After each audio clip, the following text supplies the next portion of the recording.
All right, guys. So today we're going to talk about preparing our palette for painting with watercolor.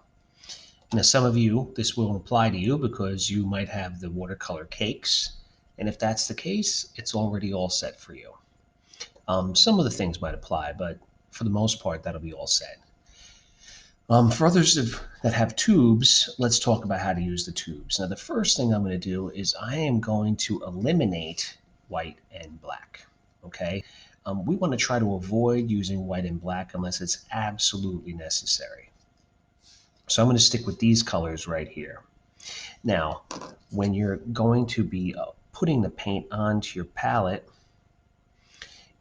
watercolor is extremely condensed. We want to put very little paint onto our palette. It's going to be about 90 to 95% water and 5% pigment. So I'm going to choose one little corner of my palette.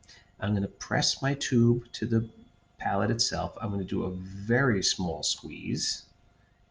And I want to get a little dot about the size of the cap.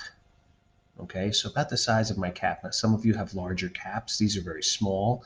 You need a very little amount of paint. Okay, let's bring that up. That's about the amount of paint that I'm going to need. Now, there's two reasons why I love watercolor as far as the paint goes. I mean, I love painting with watercolor, but it's inexpensive.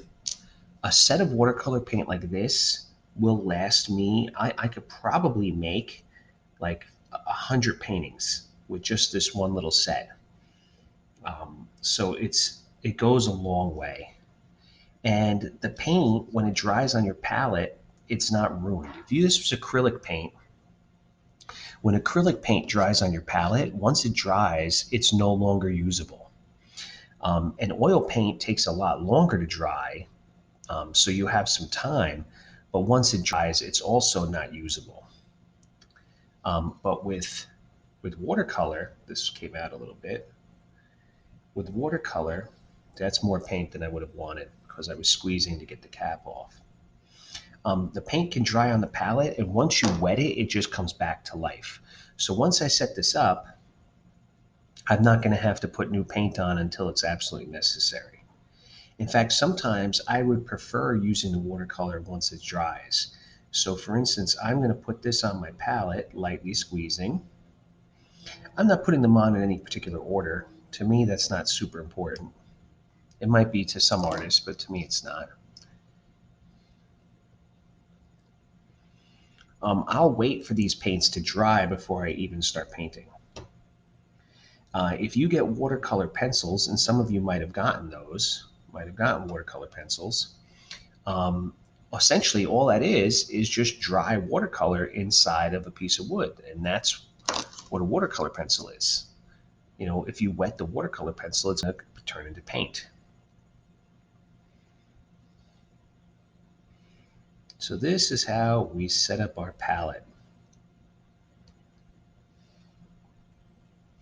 Now, if you want to save the larger wells for the colors that you think you're going to use the most of, so if you're going to be doing a painting with lots of grass, maybe you want to keep yellow, black, and green in the larger spots.